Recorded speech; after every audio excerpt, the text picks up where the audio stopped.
As I stood there, knife in hand, ready to cut my birthday cake, the joy of the moment shattered instantly.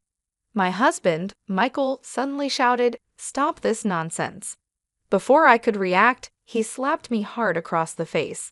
The shock left me speechless. Then, in a fit of rage, he grabbed my arms and threw me to the ground. I felt the cold floor beneath me, and in that moment, everything I believed about love crumbled. Lying there, humiliated and broken, I realized I was no longer just a victim of his anger. I was a woman determined to reclaim my life from the clutches of abuse.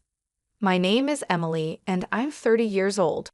I live in Chicago, Illinois, and I work as a marketing manager for a tech company that my father built from the ground up.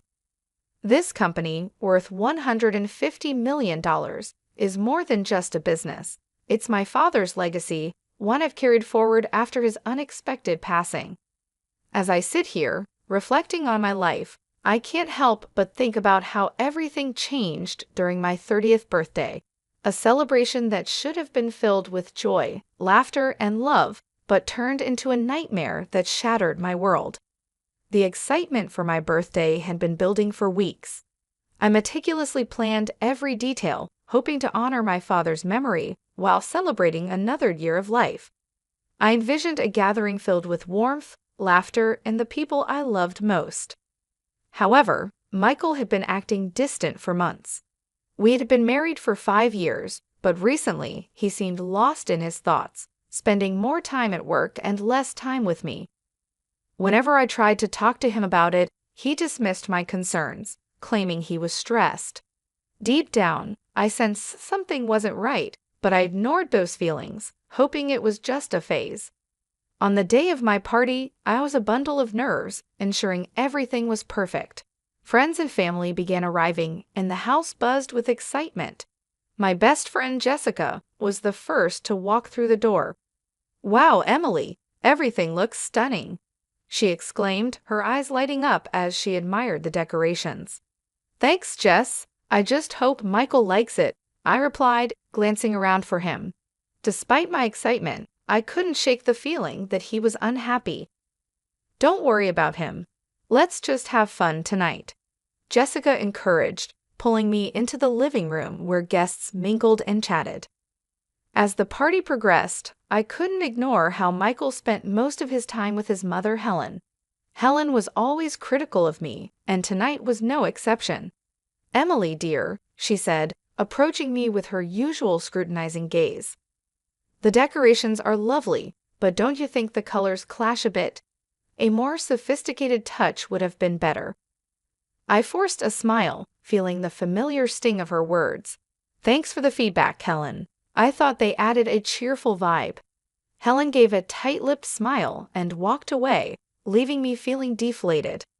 I caught Michael laughing with his sister, Lisa, but he barely acknowledged me. The warmth and affection we once shared seemed like a distant memory. When it was finally time to cut the cake, I felt a surge of excitement. This was my moment, a time to celebrate with everyone I loved. I stood at the head of the table, knife in hand, surrounded by friends and family ready to cheer me on. But just as I was about to make the first cut, Michael stood up abruptly. "Emily, stop this nonsense," he shouted, his voice harsh. I froze, the knife hovering above the cake as my heart raced. The room fell silent, and all eyes were on us. "What are you talking about?" I stammered, confused. "You need to transfer the house and the company to my name," he demanded, his expression a mixture of anger and entitlement. "You don't need them. You've never understood their true value." My mind raced as I processed his words. "What? You can't be serious. This company is worth $150 million. It was my father's legacy." "Exactly," he shouted back.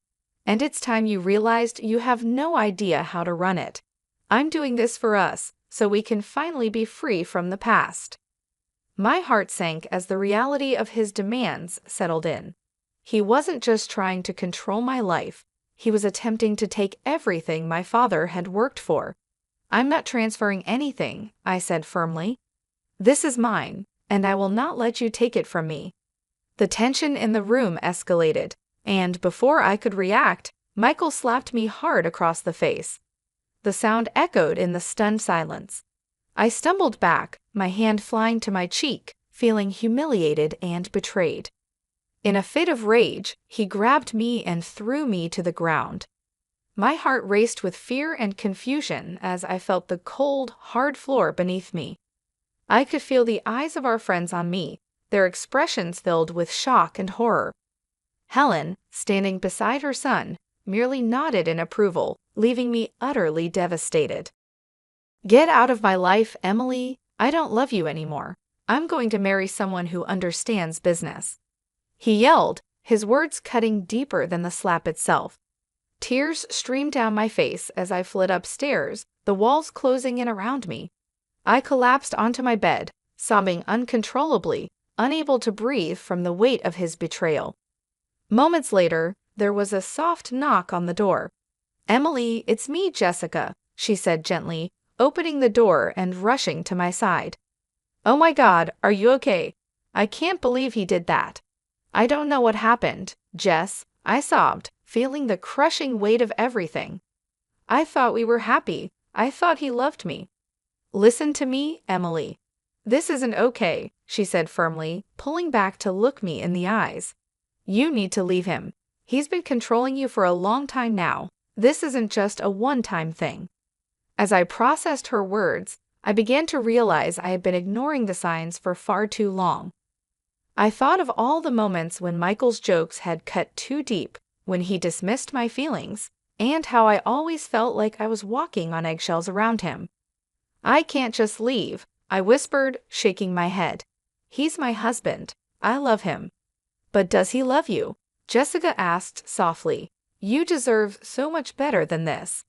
Sitting in the darkness of my bedroom, I felt a flicker of something new, anger. I had been a victim for too long, and maybe it was time to reclaim my life.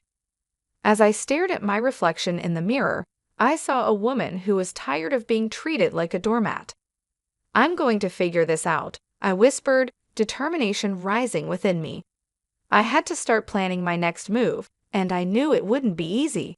I wiped away my tears and began gathering my thoughts. A plan began to form in my mind. I wouldn't let Michael or Helen control my future any longer. I was ready to fight back, to expose the truth, and to reclaim my power. Little did I know, this was just the beginning of a journey that would lead me to self-discovery and empowerment. In the days following that disastrous birthday party, my mind was a whirlwind of emotions. I was devastated, angry, and above all, determined. Michael's words echoed in my head. "I don't love you anymore. I'm going to marry someone who understands business." Those words felt like a dagger to my heart, but they also ignited a fire within me. I realized I had been living in denial, blinded by love, and it was time to face the harsh reality. "Are you okay, Emily?" Jessica asked when she came over a few days later. We sat in my living room, the remnants of the party still scattered around. I had tried to clean up, but the decorations felt like painful reminders of what had happened. "I don't know, Jess," I admitted, feeling the weight of my situation. "I keep replaying everything in my mind. I thought we had a good marriage." "Sometimes the signs are there, but we choose to ignore them," she said gently. "You need to figure out what you really want." "I want my life back," I said, my voice steady. "I want to expose him for who he truly is." "That's the spirit," Jessica encouraged. "But first, we need to gather some evidence. You can't just confront him without a plan." Over the next few days, I started paying closer attention to everything Michael did. I noticed his strange behavior, late-night phone calls, and his habit of keeping his phone face down on the table. These small signs had been there all along, but I had ignored them, hoping for the best. One night, I decided to stay up late and wait for him to come home from work. My heart raced as I heard the familiar sound of his key turning in the lock. "Hey, Emily, you're still awake," he said, stepping into the living room. His expression was unreadable. "Yeah, just couldn't sleep," I replied, forcing a smile. "How was your day?" "It was fine," he said, avoiding my gaze as he took off his shoes.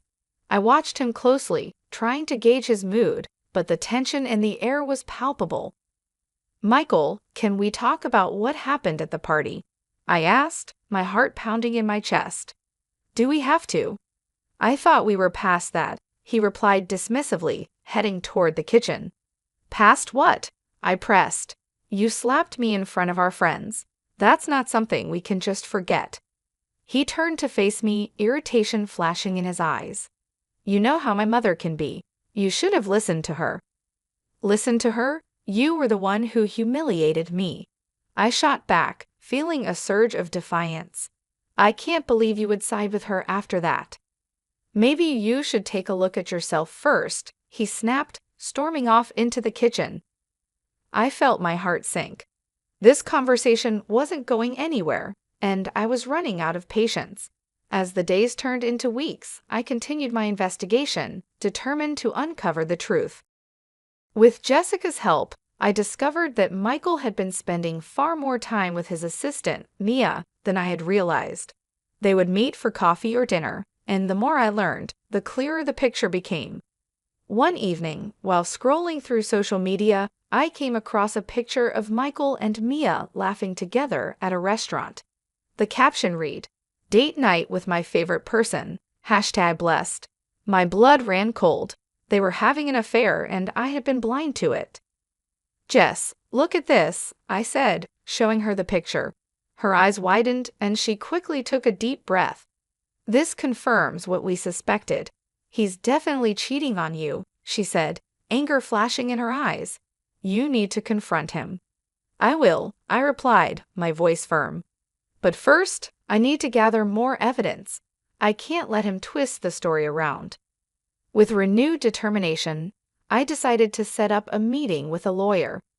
I needed to understand my options and prepare for the battle ahead.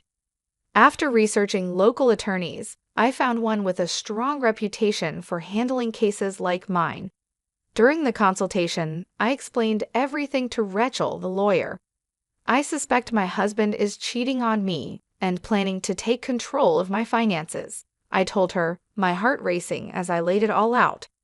Rachel listened carefully, nodding as she took notes. "Gathering evidence will be crucial for any legal action," she said. "Document everything you can, dates, conversations, any financial discrepancies. This way, you'll be prepared to protect yourself." Feeling empowered, I returned home and began organizing everything I had learned. I collected text messages, emails, and notes from conversations that had raised red flags. The puzzle pieces were coming together, and I could feel my strength building. One evening, as I sat at the kitchen table going through my notes, Michael walked in. He looked surprised to see me still awake. "Working late, huh?" he said, his voice dripping with sarcasm. "Just going over some things," I replied, keeping my tone neutral. "What things?" he asked, stepping closer. "Just some personal projects," I said, deflecting his attention. He narrowed his eyes at me. "You've been acting strange lately. Is there something you want to tell me?" His voice had a sharp edge, as if he suspected something. "No, nothing at all," I replied, forcing a smile. "Just enjoying some peace and quiet after the party." Michael didn't push the conversation further, but his eyes lingered on me as if he was trying to read my mind. I stayed calm, but inside I felt my nerves fraying. The tension between us had reached a boiling point, and it was only a matter of time before everything came crashing down. In the following days, I meticulously gathered more evidence of Michael's betrayal and deceit. I delved into our business accounts, and with Rachel's guidance, I uncovered a shocking truth. Michael had been diverting funds from my company into a separate account for months. The realization left me feeling sick to my stomach, but it also fueled my determination. This wasn't just about infidelity anymore, it was financial abuse, and I wasn't going to let him get away with it. The turning point came when I received a call from Rachel. "Emily, we've gathered enough evidence to proceed with filing for divorce and exposing Michael's embezzlement. Are you ready for this?" "Yes," I replied, my voice steady and unwavering. I'm ready. With a plan in place, I decided to confront Michael in a controlled setting. I invited him to meet me at the house, telling him that we needed to talk things through. It would be the perfect moment to reveal everything I had discovered and put an end to his manipulative game. When Michael arrived, he seemed caught off guard to find me sitting at the dining table with a stack of documents laid out in front of me. His expression shifted from confusion to suspicion as he approached. "What's all this?" he asked, furrowing his brow. "I wanted to show you something important," I said, my heart pounding. "I've gathered evidence of your deceit and financial crimes. You can't hide from this anymore, Michael." His face paled. "What are you talking about?" he stammered, his eyes darting to the papers in front of me. "I have proof of your affair with Mia, and I've uncovered the money you've been siphoning from my company into a separate account," I stated, watching as the color drained from his face. "You thought I wouldn't find out, didn't you?" He opened his mouth to protest, but I didn't give him the chance. "You think you can manipulate me? You're in way over your head, and I won't let you control my life any longer." Michael's anger flared as he realized he had been caught. "You don't know what you're talking about, Emily. This is all in your head. You're just being paranoid." His voice grew louder, but the desperation was clear. "Paranoid?" I echoed, incredulous. "I have proof, Michael. You've been stealing from me, and you've betrayed everything we once had." He lunged toward me, but I stood my ground. For the first time in a long time, I wasn't afraid. "You won't intimidate me anymore," I said, my voice steady and full of conviction. At that moment, there was a knock at the door. It was Rachel, accompanied by a couple of police officers. "Michael Thompson, you are under arrest for embezzlement and domestic abuse," one of the officers announced as they stepped inside. Michael's face turned white as he realized the trap I had set for him. "You can't do this," he shouted, but it was too late. The officers moved swiftly, handcuffing him as I watched, feeling a sense of relief wash over me. For the first time, I was no longer the victim. I was reclaiming my life. As they took him away, I stood in disbelief. I had done it. I had stood up for myself, exposed the truth, and found my strength. The darkness that had overshadowed my life for so long was finally lifting. In the weeks that followed, I focused on rebuilding my life. I poured my energy into the company, determined to honor my father's memory and make the business even more successful. With Rachel's help, I ensured that the company remained in my control, and that Michael faced the full legal consequences of his actions. One evening, as I worked late in my office, I paused to reflect on everything that had happened. I realized that I had come full circle. I had faced my demons and emerged stronger than ever before. The road had been long and difficult, but I had found my voice and reclaimed my power. As I looked out the window at the setting sun, I felt a sense of peace. I was ready to write my own story, free from the shadows of the past. The journey of self-discovery had only just begun, and I was excited to see where it would lead me next.